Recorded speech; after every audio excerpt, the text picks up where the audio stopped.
Sir ये फरमाइएगा, शहबाज शरीफ कहते हैं कि हाँ एक दहले की करप्शन की हो तो हमें उड़ा दें और हमें जेलों में डाल दें। जब एक कमीशन बना है तो अपोजिशन कितनी चीखें क्यों निकल रही हैं उस कमीशन को लेके? देखिए ना, कमीशन को उनको पता है कि ये वो वाले कमीशन नहीं है जो इससे पहले बनते थे।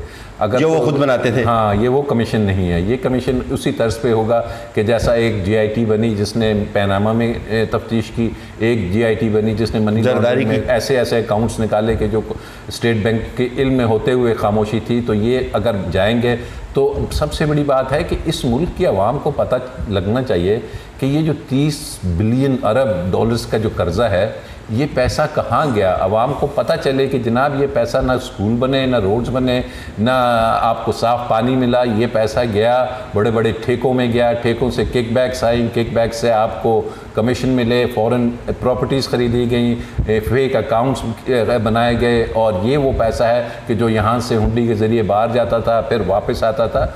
तो पाकिस्तान के देखिए, आपने अगर सर्वाइव करना है ना, तो ये जो आपकी इकोनॉमिक वॉर है, आपकी इकोनॉमी डायरेक्टली रिलेटेड है आपके मुल्क की एग्जिस्टेंस के साथ। इस वक्त कोई कंट्री एग्जिस्ट नहीं कर सकता जहाँ पे मईशत को आप कंट्रोल नहीं करेंगे और मजबूत नहीं होगी। और हमारी मईशत में जो कहते हैं किसी में जो सुराख है ना जिससे ये निकलती है, वो यही करप्शन है। और आपने बोरिंग करनी है, बेशक करें, लेकिन बोरिंग अगर जाके उनकी पॉकेट्स में जा रही है उन होल्स में से, तो फिर आपके मुल्क के साथ यही होगा। तो अगर पाकिस्तान सरवाइव कर जाता है कि और करप्शन में एक काम करे कि इनको पकड़े और फिर इनकी प्रॉपर्टीज़, इनसे वो पैसे, ये तब अब तमाम चीज़ें अब रिकवर होनी चाहिए। थोड़ा सा इनको चाहे कानून साजी करनी है, चाहे कुछ भी करना है, और इन पे सख्ती से अमल पैरा होने की ज़रूरत है। और एक मेरी रिक्वेस्ट है, मैंने कल भी एक ट्वीट भी किया था कि खान साहब ने अभी वो तो बिल ले आए हैं कि जनाब ऐसे डिक्लेरेशन, तो फलाना डिक्लेरेशन, ठीक है, अच्छी बात है।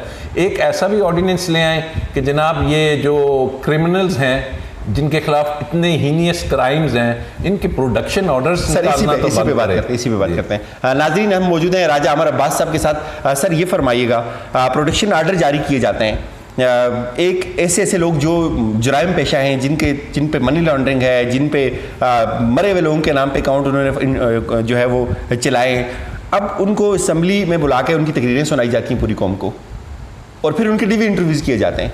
देखिए, यही वो मसला है। अब प्रोडक्शन ऑर्डर अभी तक लोगों को समझना चाहिए, चले कानून में तो है, लेकिन ये एक सवाबदीद है, एक डिस्क्रिशन है उस स्पीकर साहब की। क्या नाम है उनका, हमारे जो स्पीकर साहब हैं, कैसर साहब, जो कि बहुत फराख दिल हैं, जिनके बस में हो तो जो अगले जिन्होंने मुकदमे इन्वेस्टिगेशंस होना है, अभी से उनके प्रोडक्शन ऑर्डर साइन करके वो चले जाएंगे ड्रॉअर में रख के कि जो पकड़ता जाएगा उसका ये प्रोडक्शन ऑर्डर है।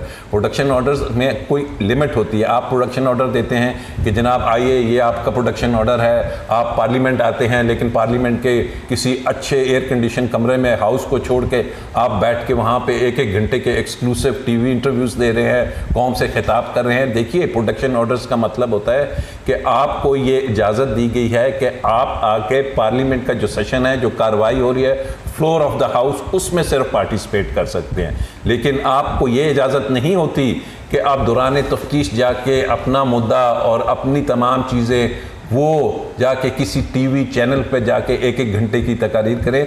This is not the purpose of production order. और इसीलिए मैं समझता हूँ कल दुरुस्त तौर पे इसको रोका गया। प्रोग्राम, आप जिस प्रोग्राम की बात कर रहे हैं उसको रोका गया, और उसका पर्पज़, आज भी एक चैनल में मेरी बात हुई तो मैंने उन्हें समझाया कि ठीक है, अब अगर आप कहते हैं कि जी अगर रिकॉर्ड हो भी गया था तो फिर ऑन एयर जाने से क्यों रोका? आप इल्ताफ़ हुसैन साहब की तकरीर क्यों रोकते हैं? कोर्ट ने क्यों रोका हुआ है उससे कि जनाब ना इसको दें, इसको इजाज़त नहीं है? आपके मुल्क का कानून है, वो रोकता है। Production order, again I am repeating, is only के आप फ्लोर पे हैं, इवन जाके वहाँ पार्टी की मीटिंग्स में नहीं बैठ सकते। सर, इस तरह का इंटरव्यू कंडक्ट करना है कैसे पढ़ने का जो प्रोडक्शन ऑर्डर पे है, अच्छा एक तो क्या ये खुद बजाते खुद कराया नहीं है? नहीं, उसको अभी हम इस लेवल तक नहीं ले जाते कि जी फिर कहेंगे। लेकिन सर सोचने की बात तो है ना, आपस में अगर हम बात देखिए ना, फिर उस देने वाले का, अगर तो आपने चले मीडिया से बात करनी है तो वहाँ पे 15-20 जो मीडिया के लोग होते हैं, आप उनसे एक ही वक्त में, लेकिन एक एक्सक्लूसिव एक ख़ास ग्रुप को आप जाके इंटरव्यू दे रहे हैं, बाकी मीडिया वाले को कुछ नहीं। और फिर आपके इल्म में होगा, आप सहाफ़ी हैं, कि जो पार्लियामान में कवरेज की इजाज़त है वो सिर्फ सरकारी टीवी को है, PTV को है, और वहाँ पे कोई कैमराज और रिकॉर्डिंग्स और ये चीज़ें नहीं होती। तो समहाउ इन्होंने मैनेज किया और इस चीज़ को राइटली कंट्रोल किया गया है राइट टाइम पे। सर, आप क्या समझते हैं जो लोग तहकीकात के अमल में होते हैं, जिन पे FIR होती है या जिनकी जो जिस्मानी रिमांड पे होते हैं, इवन क्या तहकीकात का अमल इससे मुतासर नहीं होता? आप आएँ और TV पे उन लोगों को गालियाँ दें और बड़े बड़े भाषण दें और धमकियाँ दें? बिल्कुल, देखिए ना, ये तो तहकीकात का पर्पज़ होता है कि आपका जो फिज़िकल रिमांड लिया हुआ है, कि फिज़िकल आप हिल नहीं सकते, कहीं और जा नहीं सकते। वजह यह है कि वो आपसे एक सवाल पूछेंगे, अगले दिन आप असम्बली में होंगे, आपके लॉयर्स की टीम भी आई होगी, आपके दूसरे भी आए होंगे, आप उससे ये मशवरा कर लेंगे, वो आपको बताएगा तुम इसका नाम दे दो, ऐसे कर लो। तो ये तहकीकात में बिल्कुल, और मैं शुरू से कह रहा हूँ कि अगर और कोई नहीं जाता, वो तहकीकाती अदारा नैब जिसका नाम है, उसको सुप्रीम कोर्ट चले जाना चाहिए और इस चीज़ को चैलेंज करे कि जी ये जो असद कैसर साहब प्रोडक्शन वारंट्स इशू कर रहे हैं, इनको नल एंड वॉइड डिक्लेयर किया जाए। NAB must go to the courts and say कि जनाब ये गलत चीज़ है और ये डिस्क्रिशन इस पर्पज़ के लिए नहीं है, जैसे मिस यूटिलाइज हो रहा है। आपने देखा है कि घंटे वो शहबाज शरीफ साहब आए, फिर उसने उल्टा चेयरमैन नैब को बुला लिया उस जब ये उसके कमेटी के पब्लिक अकाउंट कमेटी। हाँ, अब ये पर्पस तो नहीं है, तो अब चेयरमैन नैब चला जाए सुप्रीम कोर्ट के, जी मैं चैलेंज करता हूँ, दिस इज रॉन्ग। अच्छा सर, ये बताइए, आज भी हम एहतसाब अदालत में थे तो 11 रोज़ को उनका जिस्मानी रिमांड था, तो नेब ने वहाँ कहा भाई 6 दिन तो ये असम्बली में रहे, 6 दिन ये असम्बली में हमारी तहकीकात तो हुई नहीं है, अभी आप फिर हमें 2 रोज़ को और 14 रोज़ को और जिस्मानी रिमांड देते हैं, अगर इन्होंने फिर कमेटियों में जाके बैठना है तो तहकीकात तो सारी हमारी फिलअप हो जाती है। तो देखिए ना, फिर अब नैब का, मैंने कहा कि नैब उधर तो बोलती है, लेकिन जो राइट जगह है वो है हाई कोर्ट में या सुप्रीम कोर्ट में जाके एक पिटीशन फाइल कर दे कि जनाब ये जो हमारे नैब कवानीन में तफ्तीश का पर्पज़ है उसमें ये रुकावट आ रही है असद कैसर के प्रोडक्शन वारंट्स ये जो इशू करता है, तो नैब चैलेंज करे ना वहाँ जाकर। सर नैब क्यों चैलेंज करे? आपका खुद एहतसाब का नारा है, आपकी पार्टी का एहतसाब का नारा है, तो असद कैसर साहब को खुद क्या इतनी परेशानी हो जाती है कि उनको असम्बली आसिफ जरदारी के बगैर या शहबाज शरीफ के बगैर चलती हुई नज़र नहीं आती? मुझे तो ऐसे लगता है, मैं बड़ी फ्लैट और स्ट्रेट फॉरवर्ड बात करता हूँ कि उनको पता है कल को हमारी भी अपनी पार्टी के बहुत से लोगों को इन्वेस्टिगेशंस चल रही है, बड़े बड़े नाम है उसमें, तो फिर उन्हें भी प्रोडक्शन ऑर्डर की ये सहूलत होनी चाहिए, इन्हें दे दें तो फिर वो भी आके असम्बलियों में तकरीरें करें, वो भी आके आराम से तफ्तीश को छोड़ के 10-10 दिन के सेशन अटेंड करें, और तो मुझे कोई वजह नज़र नहीं आती। मेरे ख्याल में सर खान साहब को खुद इस पर नहीं नोटिस लेना चाहिए, आप नहीं समझते कि यार ये क्या मजाक, और फिर ये अगर प्रोडक्शन ऑर्डर जारी ना करो फिर भी तो ये शोर मचाते हैं असम्बली में। देखिए शोर तो, और वो इशू करने के बाद वो क्या करते हैं, कोई आके वहाँ पे लेजिस्लेशन करते हैं, कोई आके पॉलिसी देते हैं, शोर शराबाई करते हैं कि मेरे साथ ये हो गया, नैब ने ये कर दिया, ये काला कानून है, ये फलाना कानून है। तो इमरान खान साहब ने, हमने सुना था कि उन्होंने कहा था कि नो मोर प्रोडक्शन ऑर्डर्स, लेकिन अब चूंकि स्पीकर की एक पोस्ट ऐसी है, पोजीशन ऐसी है कि वो इंडिपेंडेंट होता है, तो ये स्पीकर का इस्तेकाक जो सा है वो इसको गलत तौर पे इस्तेमाल किया जा रहा है। सर इस इंटरव्यू को लेके बड़ा इंटरनेशनल मीडिया भी बड़ा परेशान हुआ कि पाकिस्तान में आज़ादी इज़हार राय पे बड़ी पाबंदी और कतगने, और बड़े बड़े साफ़ियों की चीखें निकल गई जी कि हम, हालांकि वो टीवी पे बैठ के प्रोग्राम करते हैं प्राइम टाइम में, वो बहुत सारे प्रोग्रामों में आप खुद भी बैठते हैं जाके, तो कभी कहीं आपको ऐसा फील हुआ कि आज़ादी इज़हार राय पर पाबंदी है? देखिए, आज़ादी इज़हार राय क्या चीज़ है?